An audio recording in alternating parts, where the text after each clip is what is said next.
साथ हम आज के विषय को देखते हैं कि मौसमी बीमारी सर्दी खांसी क्यों होता है। भस्त्री का प्राणायाम आप सभी करते रहेंगे। हम देखते हैं कि अभी का जो मौसम है बदलता है। जैसे सर्दियां आती हैं, मौसम में बदलाव जैसे ही होता है, शरीर को एडजस्ट करने में ना थोड़ा समय लग जाता है, जिससे नाक, गला और फेफड़े ये जो स्थान है यह प्रभावित होता है। यही कारण है कि सर्दी में कि मौसम में सर्दी जुकाम जल्दी लग जाते हैं, आम हो जाते हैं।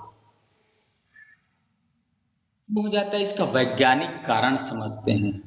वैज्ञानिक कारण इनका ये है कि ठंड में शरीर का तापमान जो है गिर जाता है। तापमान जो है सामान्य से थोड़ा गिर जाता है, जिससे नाक और गले की जो रक्त वाहिनियां हैं, जो रक्त संचलन, जो रक्त फ्लो करती हैं, वो नाड़ियां सिकुड़ जाती हैं। ऐसे पूर्ण रक्त संचरण वहां तक नहीं पहुंचता। इससे वहां की रोग प्रतिरोधक क्षमता जो है थोड़ी कम हो जाती है और आसानी से वायरस आदि सक्रिय हो जाते हैं और वही संक्रमण का रूप ले लेते हैं, तो सर्दी जुकाम आदि इनको लग जाती है। और कारण है वैज्ञानिक कारण, धूप का कम मिलना। हम विलंब से सोते हैं और विलंब से उठते हैं और हमारा हर दिनचर्या विलंब हो जाता है। इसीलिए समय से उठना, समय से सोना, समय से खाना, समय से हर कार्य करने के लिए प्रेरित किया जाता है। तो सूर्य का प्रकाश सर्दी में कम मिलता है शरीर में, इससे विटामिन डी की कमी हो जाती है, जिससे शरीर कमजोर हो जाता है, शरीर में कमजोरी आती है, मेटाबॉलिज्म कम हो जाता है और मेलाटोनिन का जो संतुलन है वह घटता है। इससे प्रतिरक्षा तंत्र कमजोर हो जाता है। विटामिन डी शरीर को मजबूती प्रदान करता है। इसलिए सुबह उठकर और देखते हैं, बंद कमरे में हम अक्सर रहते हैं, सब तरफ बंद कर देते, शुद्ध हवा आती नहीं। ठंड से बचने के लिए खिड़कियां दरवाजे आदि बंद कर देते हैं, जिससे हवा का आदान प्रदान नहीं होता। इससे वायरस तेजी से फैलता है। हम अपने कमरे को चारों तरफ से एकदम चकाचौंध बंद कर देते हैं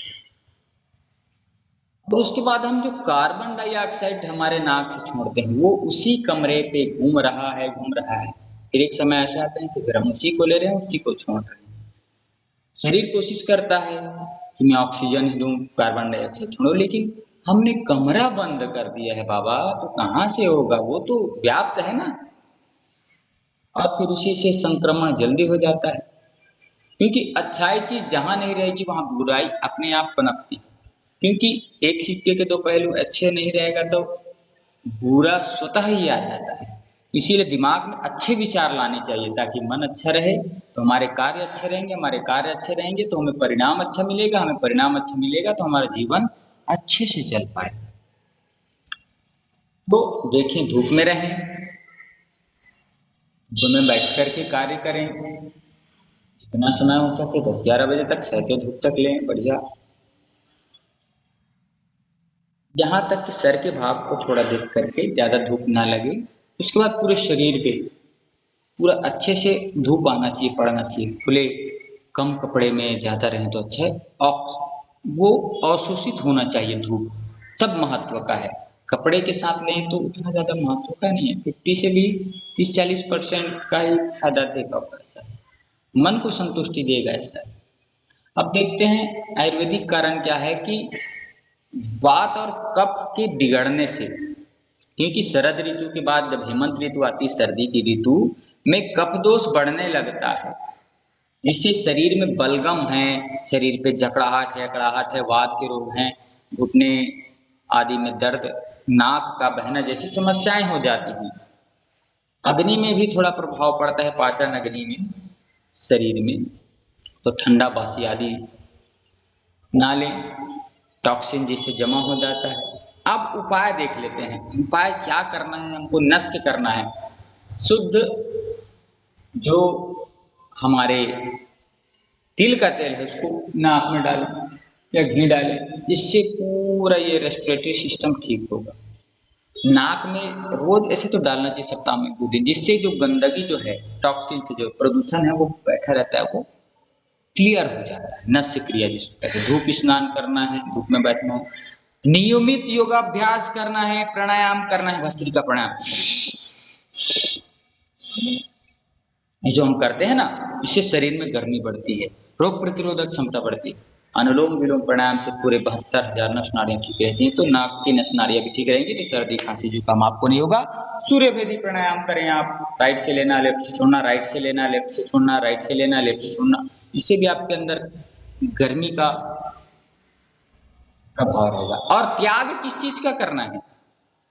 कोल्ड ड्रिंक्स नहीं पीना है, आइसक्रीम सर्वथा बंद, ऐसे क्रॉस मतलब क्रॉस नहीं मतलब नहीं।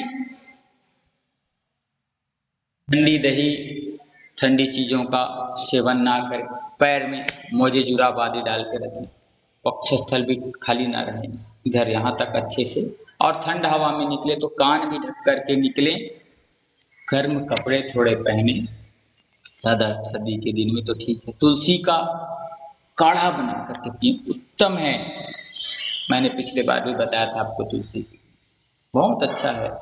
अदरक शहद का हम मिश्रण करके ले सकते हैं, इससे भी रोग प्रतिरोधक क्षमता बढ़ेगी, जठराग्नि तृप्त होगी। हल्दी वाला शुद्ध गौ माता का दूध है वो पी सकते हैं, वो भी रोग प्रतिकारक क्षमता बढ़ेगी। नींबू पानी से भी शरीर की क्लींजिंग होती है, नस नाड़ियां खुलती हैं, विटामिन सी मिलता है, तो रोग प्रतिकारक क्षमता बढ़ेगी ही नींबू से। भाप ले सकते हैं हम, भाप लेने से जो हमारे स्रोतस में जमे हुए टॉक्सिन से वो दूर होते हैं।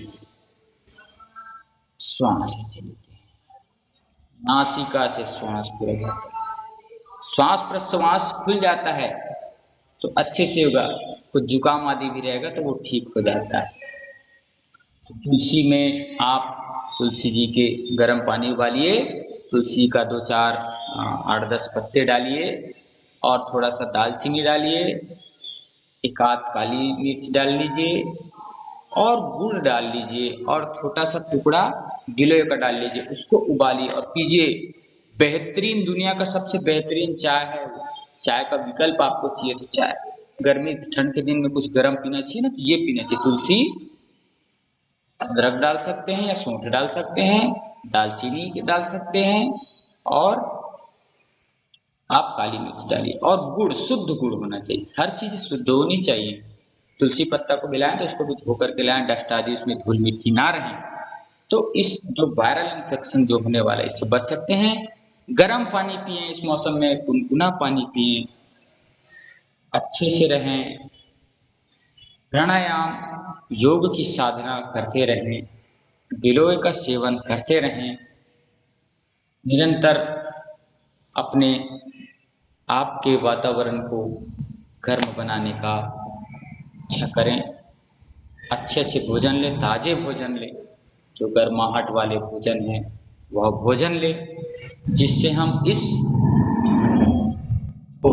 बदलते मौसम में जो हमारी शरीर में विकृतियां जो आ रही हैं उसको हम दूर कर सकें। तो ऐसे हम करके इस चीज से बच सकते हैं।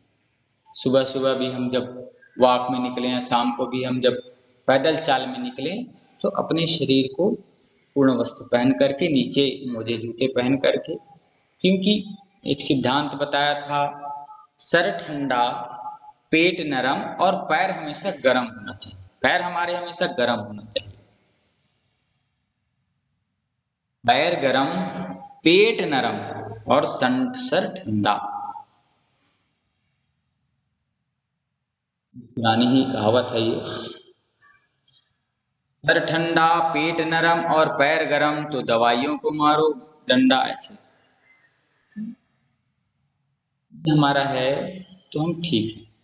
पेट हमारा कड़क है तो कॉन्स्टिपेशन होगा, पेट ठीक से साफ नहीं होगा, कब्जियत होगी, कब्जियत से कब्ज सारे रोगों की जननी है, तो इसको ठीक रखना है।